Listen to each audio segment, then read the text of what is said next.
I'm going to talk about Star Ocean 5. Now, actually play, please. Okay, so reviews came out the day of launch, which isn't that unusual. Maybe it's a little unusual with a lot of JRPGs if you've been following recently. A lot of times you get these games pretty early, and the stuff like Bravely Default gets reviews up much sooner. The new Fire Emblem, Fate's FE Sharp +5 idle game. Good, I'm glad I picked this part where I start to save the game. So this game reviews very middling. Very much a 5 at a lot of places. There's some higher scores, 6, 7. So I was concerned, but I've been a Star Ocean fan since 3. I really enjoyed 3. I even really enjoyed 4. I think 4 does something incredible where it has a whiny protagonist that actually has reason to be whiny about stuff. That's unheard of, I think. It really is. This game, the beginning, you see these little tutorial things. The beginning is a little tutorial happy, and it is just little splash screens. But I find some of the things it does very interesting, and the combat especially is very Star Ocean 3 in a good way. It's a little basic because if you've played a Tales game, it's not as many combos or as many special moves you can do. But still, you're running around a 3D plane. There's no loading into these battles. It doesn't even like do a crazy splash screen. It's just all of a sudden like it'll happen right here. You're just walking. Stop looking at the ocean, dude. Like, oh, battle time. Like, I just take out my sword and start fighting. And there's something about how it all works with that is a lot of fun. The idea that you could be walking around this overworld and all your party members are there. You can see them. And then you can just start talking to each other. And then maybe while they're talking to each other, you get into a battle, and they're still talking to each other. And then they end up talking, and you finish the battle, and you keep walking, and you find treasure, and you do all this stuff. And it's all uninterrupted. Is really incredible to me. I love that idea. It's so seamless. It doesn't hiccup or fade or do any weird shenanigans. There isn't, like, your treasure chest, you don't have to stop to pick up treasure chests and, like, do a little animation and do, you got this. It's just, yeah, here's a treasure chest. You can keep walking. You're just like running by treasure chest. You don't even stop. The information pops up on the side. You get to an enemy. The battle starts. People start talking, and then now you're in a cutscene. Now you're just in a cutscene because you were walking around and you found the next thing. And everyone, and the whole party's walking around talking. And that's a lot of the cutscenes, is just people talking.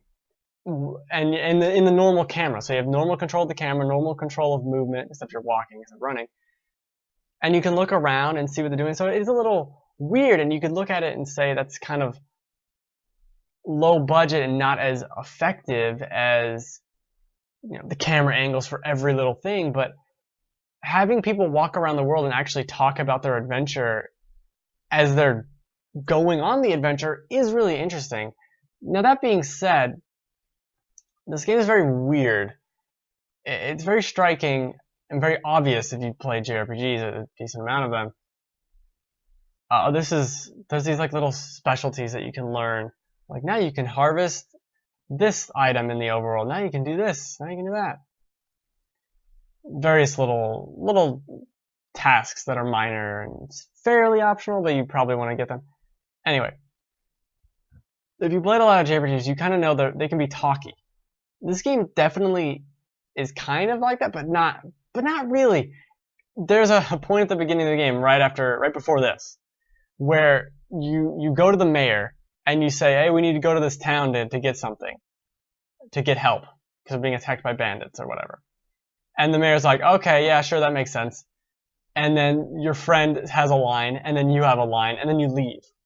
Like, it's a straight up minute cutscene of something that other JRPGs would take minutes and minutes of, like, shocked faces and, I don't know if you should, why don't you sleep on it, why don't you do this? And it's like, so many JRPGs kind of get convoluted in this idea of over talking and over explaining, and this game is like the polar opposite, to the point of where, like, yeah, we could kind of use a little more explanation for some of this.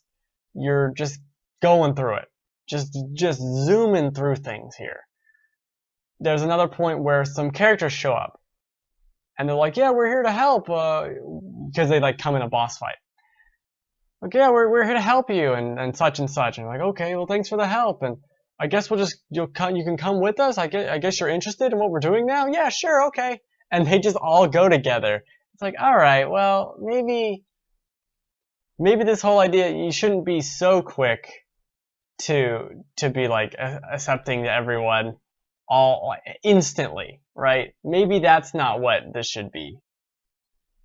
Oh, I'm dropping frames. Well, worst things about it. So that there are issues like that, and as I said, because a lot of these cutscenes are you just walking around maps, you can't really get a good view because your character's in the middle of the screen, so you're trying to like poke around and kind of see what's happening, and everyone's just standing around, as would be in normal life.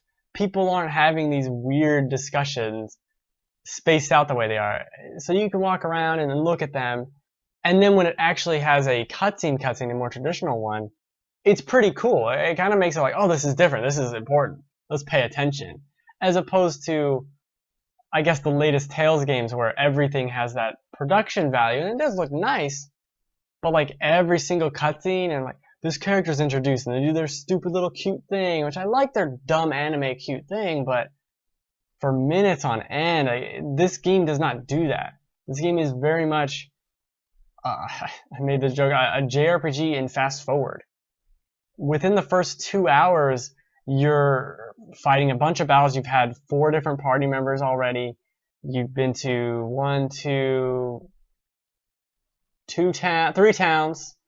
3 towns, 1, 2, 3, 4 different areas, a boss. Like within 2 hours, you're cruising. You're cruising through things. You're leveling up what feels like every 4 battles, like regardless. It feels very fast, and even stuff like the equipment. You'll go to a new town. Oh, here's a new weapon. Well, this weapon does 30% more damage than the previous one I had. And as I get further, stuff like that is lower, but it's still like, oh, here's a new sword, and it does 15% more damage. Like that's a big leap. You need that sword. You don't just kind of want that sword. Oh, it's plus 15, and the sword I have is plus 12. I don't know. No, this is like, you need to buy this freaking sword. Why wouldn't you? The same goes for armor and other things. It just feels kind of weird. And there were complaints about this game being, maybe not rushed, but light on content. But I kind of, so far, at least I'm about 9 hours in, so far I like the idea of it being kind of abbreviated and sped up. Not every game needs to be a 60-hour JRPG. If this can be 30 hours of decent content, that's an improvement, especially to a lot of people who are turned off by these long, drawn-out cutscenes that don't exist here. And the longest cutscene I've had was 5 minutes, maybe, and oh well, there might have been one that was longer, but you could walk around, and stuff was happening, and that was one. In 9 hours, there was one long cutscene I could really point at. And technically, I guess there was a boss right before that, and then another decently long cutscene, but it's like, what the hell's going on? And so far I haven't had to grind. I did get to a point where I just am, actually, where this boss like destroyed me, so I have to leave and grind a little bit. But besides that, it's just normal wandering around, beating shit up, and that's fine. So the battle system, weak attack, strong attack, you hold down the strong attack or weak attack button to do a different skill. You're basically alternating between basic attack to strong attack to basic attack to a special move. And as you do that, you'll see things pop up when I'm in a battle that says like cancel and then a percentage. So that's a percentage of how much damage the next attack does. So it goes 125%, 150, 175, 200%. So the last attack is double damage. So you basically want to keep alternating these skills and setting up combos. That's really cool. The gauge returns. Each Star Ocean has had this gauge of bonus experience or fall or whatever it is instead of gold, the currency, and SP, which is in this game you use to get those specialties that I talked about and level up skills and other roles. There's roles. There's a lot of stuff going on, and it kind of explains it to you, but explains it all at the beginning when you only have one role to develop. And you're like, I guess at this one, I don't know. So then later in the game, you're looking at all these roles, and now you just have to start thinking about it, as opposed to what you were doing before, which was just fumbling about. But back to that. So you have this combo meter thing that gives you bonus experience based on your actions in battle, and bonus gold and bonus SP. Now, it claims to have this what it calls a rock, paper, scissors mechanic of if an enemy is doing a strong attack, they have a blue glow, so you use a weak attack on them to like break them out of that. But I can never get that to work quite right. So if someone's doing a strong attack, I'll like run away or block. That's one part of the little rock, paper, scissors triangle. The other part is if you block, you can counterattack. But I don't know if I have to get like a perfect block or how that works. I've gotten it to work once in the tutorial and never again. Basically, I never need to block. And because of this, I never get an SP boost from battles. So, oh well. But I can't get it to work. I don't know how it works, and there's really no benefit to blocking. Unless it's like, oh shit, he's charging his laser, I need to block this. Or I'm gonna get hit. There's no reason to be defensive. It actually behooves you to be offensive, so I don't know why they... Okay, the other part of the triangle is if someone's blocking, you can use the strong attack against it. But this triangle doesn't really make a lot of sense, and in the battle, the little tutorial battle at the beginning that this comes from, probably not the best place to explain this when you have no idea of anything. So the tutorial for the battle stuff is fine, but it doesn't really explain that very well, and it kind of offhands after the battle's over. Oh, here's this triangle thing. What? Huh? I don't know. But whatever. So this gauge, back to the stupid gauge, you can use special moves with this gauge. And this very kind of convoluted control system pops up for this gauge, where if you hold R2 and X, you activate the move. There's different levels of this move, from 1 to 5. So the different notches on the bar. If you hold down R2 and use the D-pad, you can select the character on the bottom of the screen who's going to use this attack, this rush or something. It's like a rush. It doesn't matter. So you can pick it. And then if you press up, if you hold R2 and press up and down on the D-pad, you can pick how many bars of this meter it's going to take up. Which is cool to give me all this control, but at the same time, I'm not quite sure if I can pause the game in this little menu right there, see? I'm not sure if I can pause the game to change that or not, like, because doing it in the heat of battle when you're trying to run around, especially since X is an attack move, it's kind of confusing. I've only done it maybe 3 or 4 times, that special thing so far, but I really enjoy it. That's basically the point here. I've had a lot of fun with this game so far. About 9 hours in, I don't necessarily understand these 5s that it's getting. There's a lot of interesting things here. I think the battle system is a lot of fun, and for me, a fun battle system in a JRPG with a decent story, which this does have so far, even if it is brief and there are leaps in logic, but so is every game has that, really, if you want to start breaking it down. So far, I've really enjoyed it a lot more than the reviews would say, and I knew I would like it, but it's just kind of nice to see a JRPG in HD finally. Like I had put Tales of Zestiria, but I played that on PS3, so this is the first real one like that, and it's awesome. It's awesome to see these stupid, goofy anime characters in actual HD to me, and not be Final Fantasy, which is kind of has been Final Fantasy for a while. Who knows about that? But I really enjoy it. I'm hoping by the time I finish this, it hasn't come like, oh my god, what the fuck happened to Star Ocean? But I don't think it will. How could it? How could it fall off a cliff? It could. It could, because as I get further in the story, there are more instances of like, alright, what are you doing? Why are we so quick to forgive this very strange thing that happened. Let's just keep traveling with them. Okay, let's not talk about it too much. You know what? Don't think about it. That's kind of what these cutscenes can sometimes feel like. Like, don't think about it too much. Just no, we're gonna do a couple little quips back and forth, and we're gonna leave. Don't think about it. Don't think about it.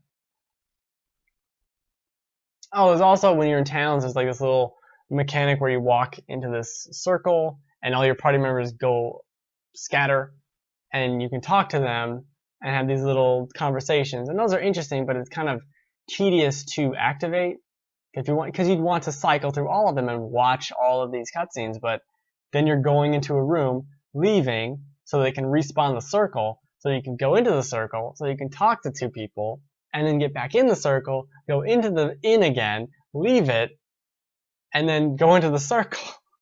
Like, why can't they just do all these cutscenes in a row? Like, I understand why you can't, but it's like, and I guess you're supposed to be doing this throughout the game, but there's so many of them, and I want to see them all. It's interesting to me to see all these different characters and what's going on.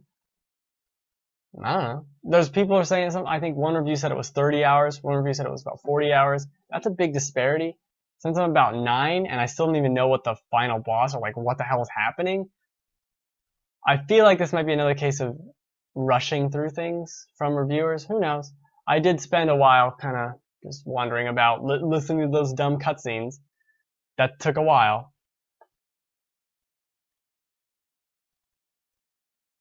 You think there is a little Western BioWare influence showing up in this? Seems like it, maybe. Yeah, maybe. That could just be the idea that it's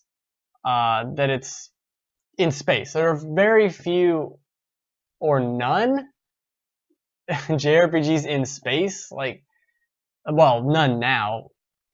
Well, there's like Rogue Galaxy, and you could say Chrono Trigger is kind of future-y, but yeah, there are.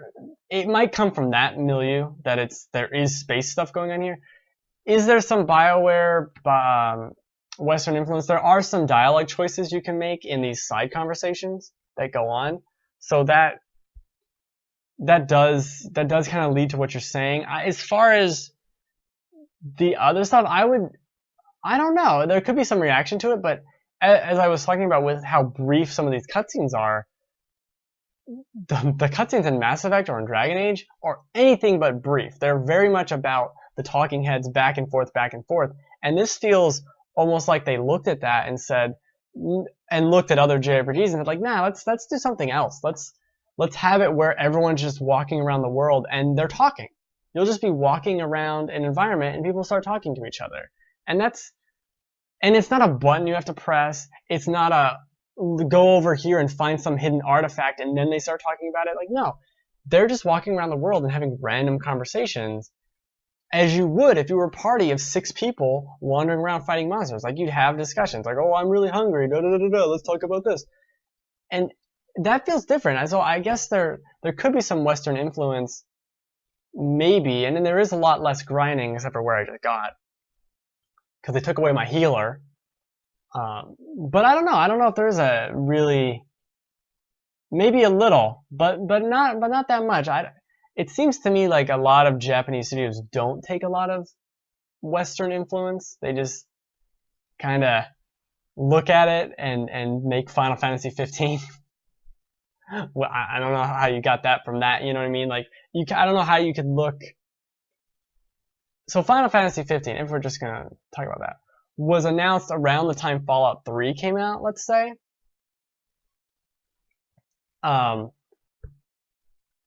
And Final Fantasy 15 is finally coming out 10 years later, and they're not similar at all. Maybe some quest structure stuff, which would be very wanted. Your party talking to each other while exploring immediately reminded of English.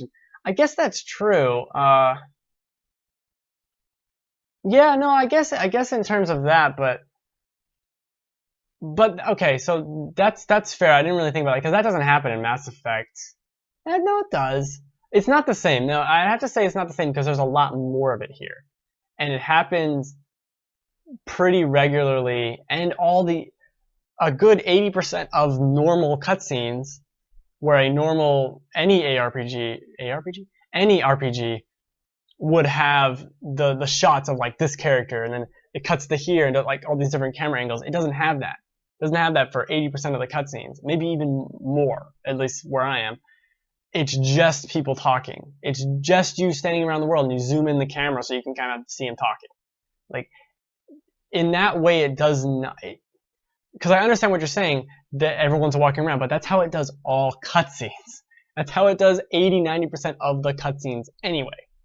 So it's less of, this is some, it doesn't even feel like a cutscene. There is no cut. There is no scene. For any of these scenes, like at least with Inquisition or with Mass Effect, you walk up with someone and now there's a thing. It's this set piece moment. There are moments like that in this game, but not a lot of them, at least so far. For big moments, sure. But for other moments, nah, it's just two people. It's just people talking. You walk up to a guy and you're talking, and then he joins your party, and there's no screen wipe. There's no nothing. He's just running around with you now. It all feels very cohesive in that way. And I actually really like that that feeling. It doesn't feel disjointed in what it's doing. I don't know. It's kind of rambly and trying to explain it, but I do see the Western influence. I do kind of vaguely remember Inquisition walking around. The difference here is all your party members are with you, so you're not going to be like, oh, I want to take Iron Bull because I want to hear his goofy tales. Everyone's with you, and everyone's talking, and not everyone is involved with all these discussions.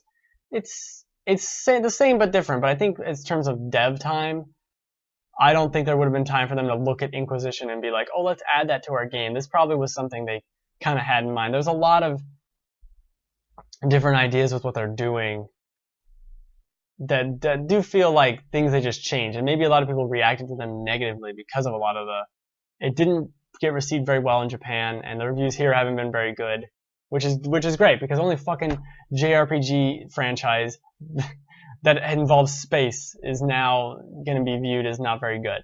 Fantastic.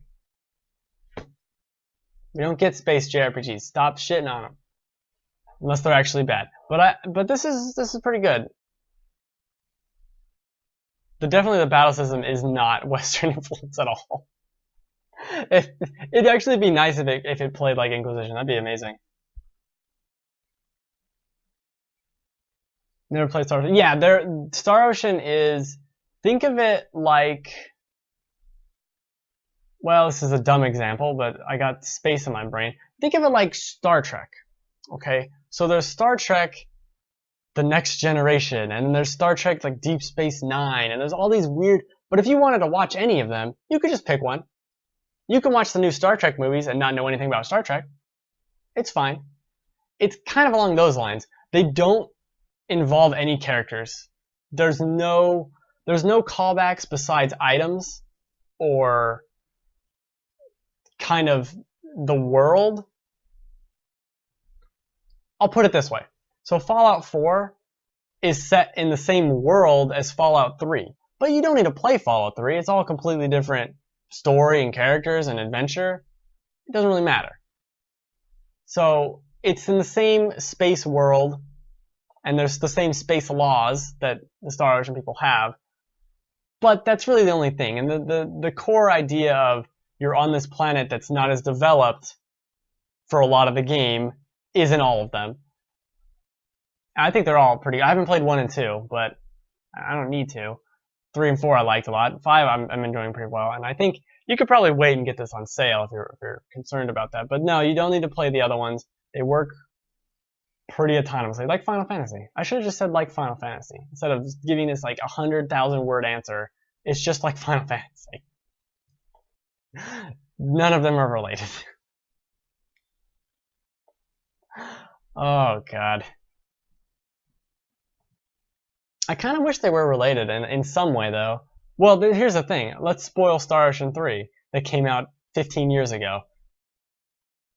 Star Ocean 3 is weird because you spend a lot of that game unknowing that you're in. You spend a lot of Star Ocean 3, like the big plot twist of Star Ocean 3, which I hopefully no one will play. Doesn't matter. Is that you're in a simulation. Like the entire universe and world that you're in is a simulation of another spacefaring world. Like it's an MMO. You're in an MMO thinking you're a real person. And then you get out of the MMO somehow. Like, there's a lot of weird shit going on. So, like, you couldn't tie that in to this game. Like, it doesn't even make sense. And because the universe is so vast, why place them all and limit them like that? That's basically how I'd say. Been craving a new JRPG. I agree. I have definitely been craving a new JRPG. I think Xenoblade Chronicles X was the last JRPG I played. I was going to try and play Lightning Returns, but I never got around to it. But I really enjoyed the first 30 so hours of Xenoblade Chronicles X. It's definitely a very different game than this. This is more traditional. Xenoblade is open world crazy town. And that's fun. That game has even weirder problems, though. I think that game has more problems.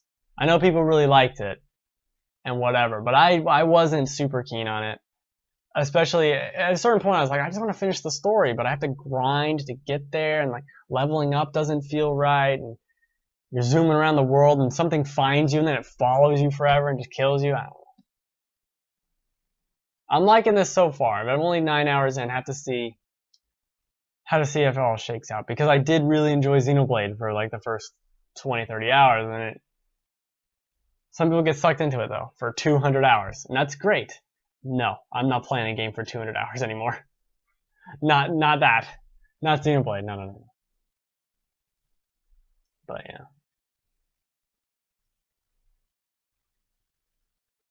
If there's no other questions, pack up your books and go home. Otherwise, got to move on to Game of Thrones. I really do enjoy it. There is a soft spot, and I am very easy to please with JRPGs, like traditional JRPGs, because there's so few.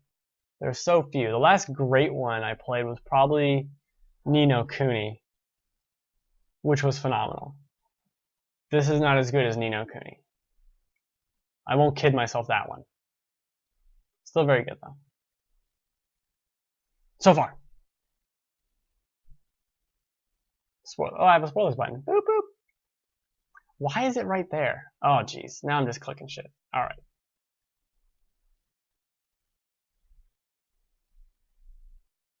Yeah, I love Ni no Kuni. That's a great game. We're just going to talk in my loading screen now about Ni no Kuni. Ni no Kuni is phenomenal. I tried to get the platinum, but it ended up being too annoying.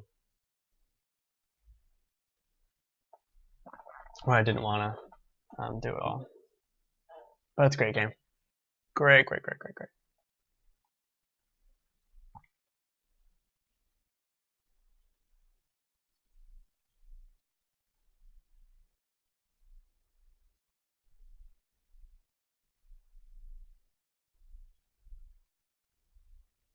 Okay, moving from JRPGs to something completely different, but something I want to talk about. Sorry, not JRPGs. And not Star Trek 5. That's still the text on there. So this is the wiki for Game of Thrones on the left. This is how it has to work. Ooh, let's just want this. Yeah, okay, we're just gonna talk about Ni no Kuni now. I wanted to platinum it, and there's only like 3 trophies I'm missing, but one of them was for clearing the little Colosseum. One was for capturing all of them, which I did kind of try, but I didn't know there was a trophy for it, and I would have been trying to get them the entire game had I known, or had I realized. I thought it was like get 90% of them, which is easier. There was one other trophy I didn't get, but I like. Oh, it was probably the one for maxing out the level, which I never did because at that point, who cares? But that was a great game. That really phenomenal. Just talk about Ni no Kuni. just talk about Ni no Kuni, and while I fix this, and boom.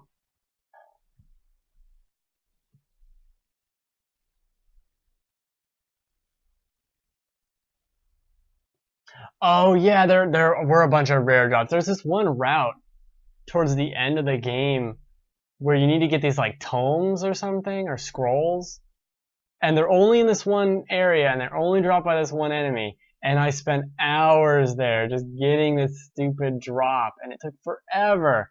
Yeah, that killed it. That killed it. I got the platinum in Tales of Zestiria, or no, Tales of Exilia, which was my first platinum. So I did that. So that'll be good. But oh yeah, and the sequel, Ni no Kuni, totally down for that. Just it's probably still a year or two away though. I wouldn't be surprised. That was totally it. Yeah, it's these scrolls, and there was like these trumpet guys. It was these flying trumpet things that had the scrolls. And there's this weird poison swamp area. It was one of the later game area. Well, the game kind of has two endings, but it was like one of the areas towards the first ending area.